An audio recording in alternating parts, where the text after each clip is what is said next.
Welcome back and hello if you are new. So it's been a little while since I last did one of my videos. I think the last one I did was Opeth, which is absolutely astounding album, and that was my final review of the year.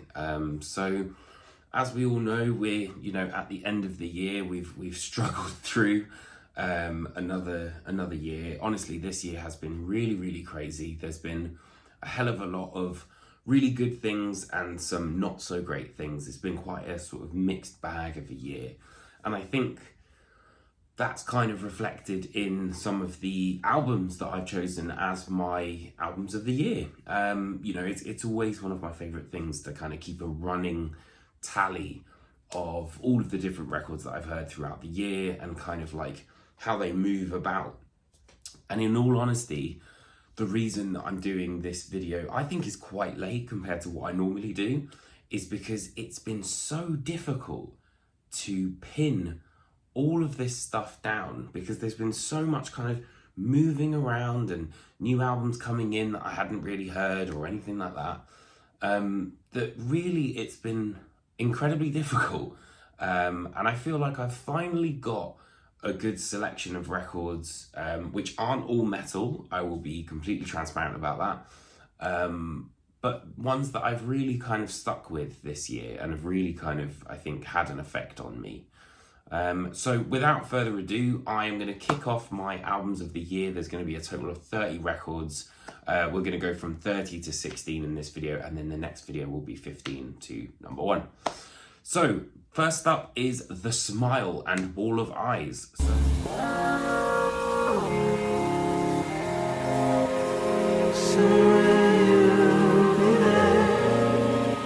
So I wasn't really very familiar with this band. I kind of first heard them on Six Music when I was working in my previous job, and I have just fallen in love with them. It's basically members of Radiohead, so if you're a fan of Radiohead, chances are you will like The Smile quite a lot. It's Jonny Greenwood and Thom Yorke, and then Sons of Kemet, I think it is, who is a guy called Tom Skinner.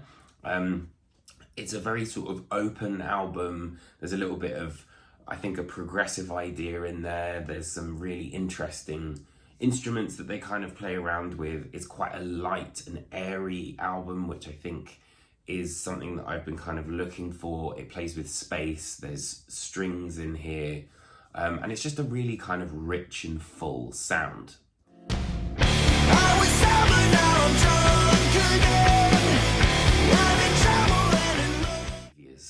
This album was a early front runner, literally came out like the first record of the year pretty much. And I've not stopped listening to it since. I think it's a massive improvement over Father of All Motherfuckers, which I think is genuinely one of the worst records I've ever heard. But this is a massive improvement. They went to the original producer that they worked with on American Idiot and, some of their like biggest hits essentially.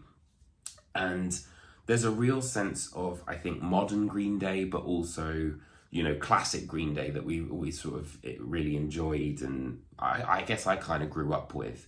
They've got that sort of swagger.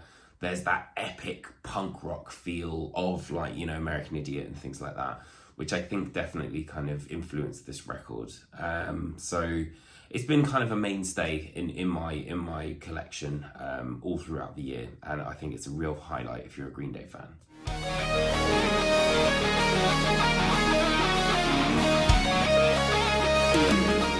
So how many bands can say that they are consistently putting everyone else to shame when their singer is over 70? Judas Priest returned with Invisible Shield, which is unbelievable. Like the quality of this band it's just amazing. Like there's nothing else like it, I think, in terms of the heavy metal world and what they've given, in terms of just being such an influential force.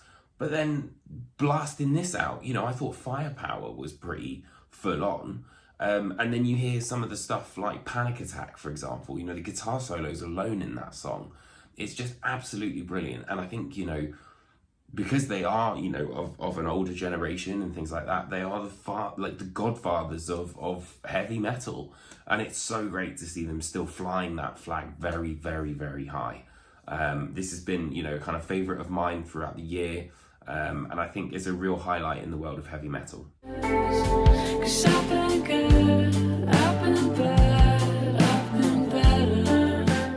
So maybe one of the most miserable records of the year. It very aptly was released in January. This is Marika Hackman, Big Sigh. Again, was one of the ones I found from sort of like Six Music and stuff like that. I'd never really heard of Marika Hackman before, but she's a fantastic sort of indie singer-songwriter kind of person. And this record is just kind of one of those ones where the best way I can describe it is like those smoking outside your window at 3 o'clock in the morning, where it's like, there's not really anything going on. Everything just has a real sort of sense of inner peace to it. It's a very melancholic album. I think it's very sort of introspective. And again, you know, something kind of a bit more left field from what I would have probably, you know, a couple of years ago, maybe put into my albums of the year, but a real treat nonetheless.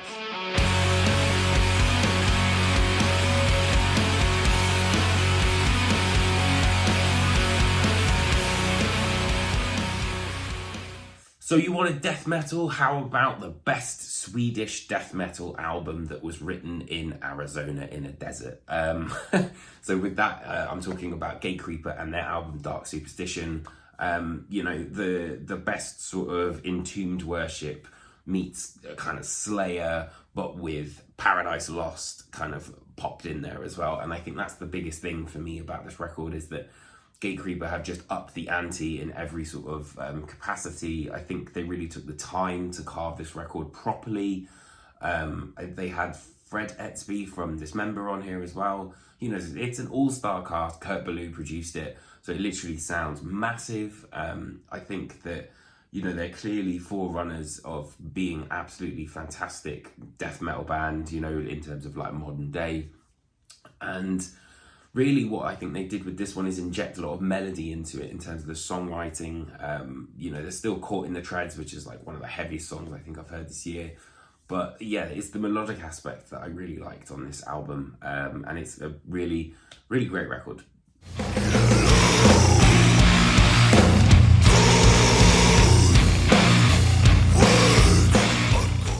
So a band that aren't really known to be the easiest of listens. Sumac, the Healer, I think goes back to the world of What One Becomes, but also kind of plays in that improvisational idea, you know, where the band do kind of deconstruct songs. There's also a lot of quiet, I think, on this record, you know, moments of kind of introspection. It's a powerful record when it kind of comes together, which is what made me think of, you know, What One Becomes, The Deal, that kind of vibe. But it's also incredibly experimental, avant-garde, not necessarily one that you'd put on in the office, which I have done, and people almost had panic attacks.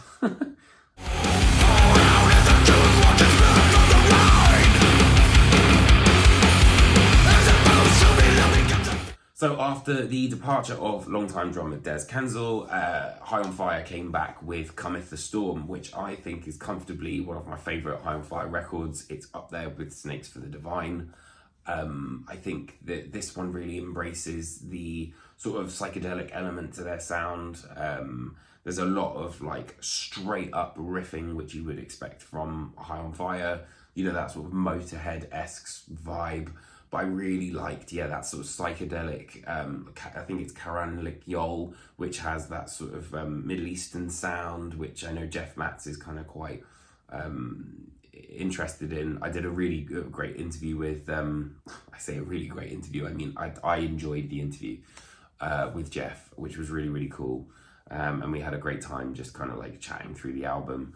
But I think this is honestly one of the heaviest records. It again sounds like a wood chipper. It's absolutely brilliant, and definitely has been in my album of the years, kind of moving around throughout since it was released. I think it was just in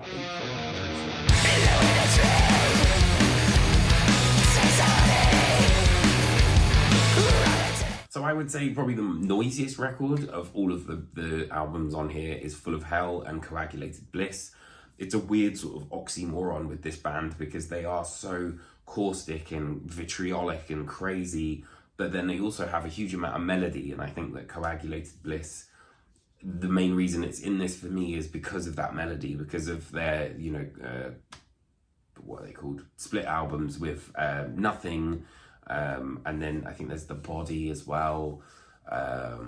They've kind of learned lots of different ideas and kind of expanded their sound, and I think that this record is probably the most profound sort of embodiment of that. Again, I had a great chat with Spencer Hazard, who kind of goes into a little bit more about what this record is, which I really, really enjoyed, and definitely kind of gave me a sort of deeper appreciation for the album.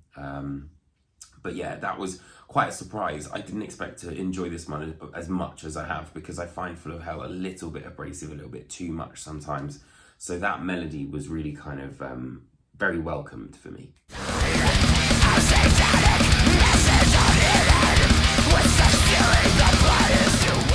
So next up we have the Black Dahlia Murder and Servitude, and to be honest, the sheer fact that this record exists, I think, is a massive, massive deal. Trevor passed away very, very sadly a couple of years ago now, and the band, I think, carried on in the only way that they could. So Ryan Knight returned to take on guitar duties, and Brian Eschbach has now become the band's singer. And in all honesty, I think I couldn't envision another way of them doing this. It's a brilliant combination to have Brandon Ellis and Ryan Knight, both playing guitar. I think they have a huge amount of melody in there. And to be honest, it's just great to see the band are back. And Servitude is a fucking ripper, man. It's a short album, but it's one that I kept on kind of coming back to more and more and more. And it kind of, it's a bit of an onion. It just kind of reveals more and more as you listen to it.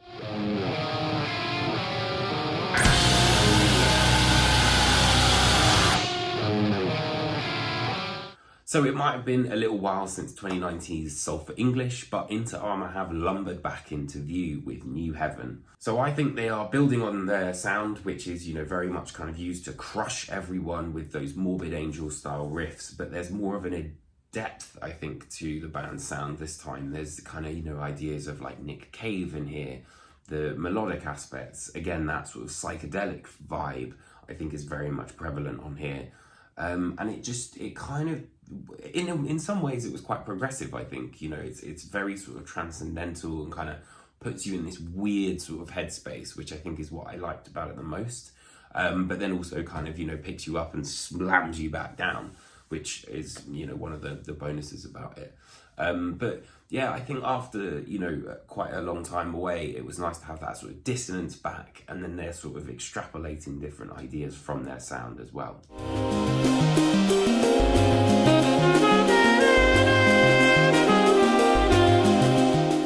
Next up is another entry that I'd never heard of. A friend of mine recommended Nala Sinefro to me and her album Endlessness. It's absolutely fantastic. It's a jazz album which is kind of led by arpeggios, synthesizers, keyboards and stuff like that. So I think that in itself is quite interesting because it's kind of a juxtaposition of the classical instruments that you would hear in jazz. So, piano, double bass, saxophone, trumpet, but then with the electronic arrangements of the arpeggios, which kind of are kind of like a through line throughout the album. And I think conceptually, I think I got this right. The album sort of deals with the idea of this sort of eternal recurrence, endless life kind of thing, and the universe of oneself as you kind of go into it. So it's really about that sort of idea of rebirth, but it's just a really peaceful record, something that I found myself kind of listening to more and more since I've been recommended it. And it suits a lot of different sort of emotional styles. I think this year's very much kind of been led by emotion for me personally.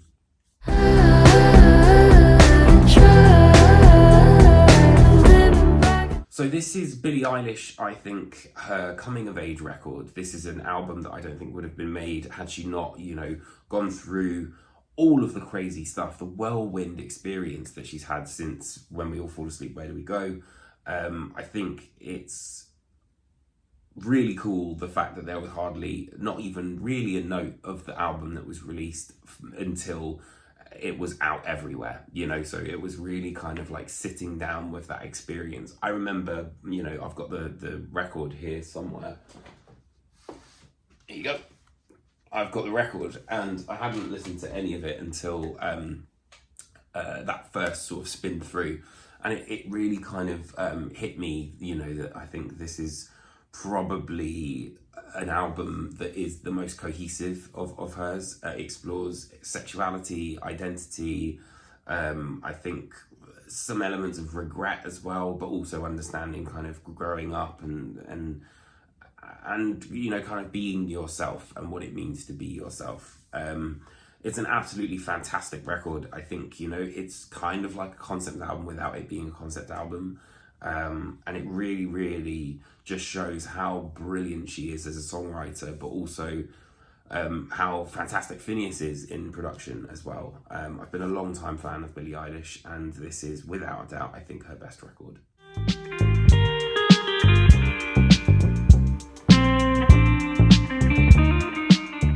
So the unpronounceable Khruangbin came back with A La Sala. Again, not a metal one, but one that I've just kind of gravitated towards. It's the perfect kind of Sunday morning coffee album. You know, they have this amazing combination of being incredibly loose, but also so tight. And I think, you know, to be able to play as well as they play really is a talent, and something that I don't think a lot of people would be able to do. And A La Sala, you know, kind of continues that vibe that was on Con Todo El Mundo, I think it's called. But I'm, you know, kind of still relatively new to this band. But it's definitely just been one that's been very sort of colourful, and kind of punctuated a lot of different moments for me personally. So that's one of the reasons that it's on this list as well.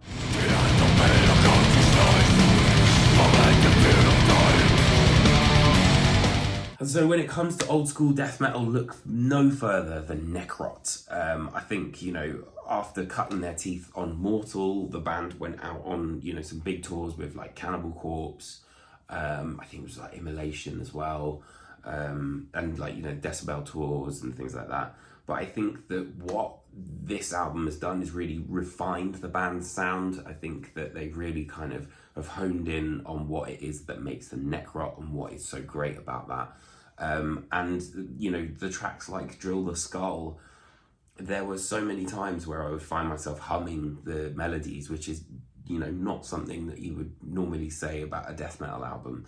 So I think it just speaks to how great they are as songwriters, and how much they've learned about what really needs to go into a song. You know, there's no real fat, I don't think, on this record, and I think they've just gotten better and better, really.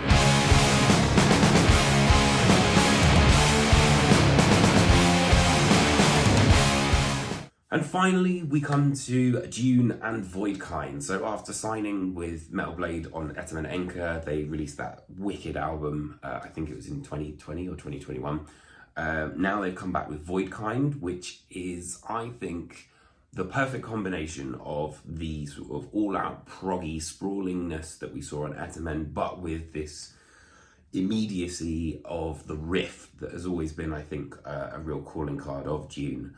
It's very much kind of like conceptually based on the idea of religion, belief, and, you know, kind of the idea of indoctrination, I think.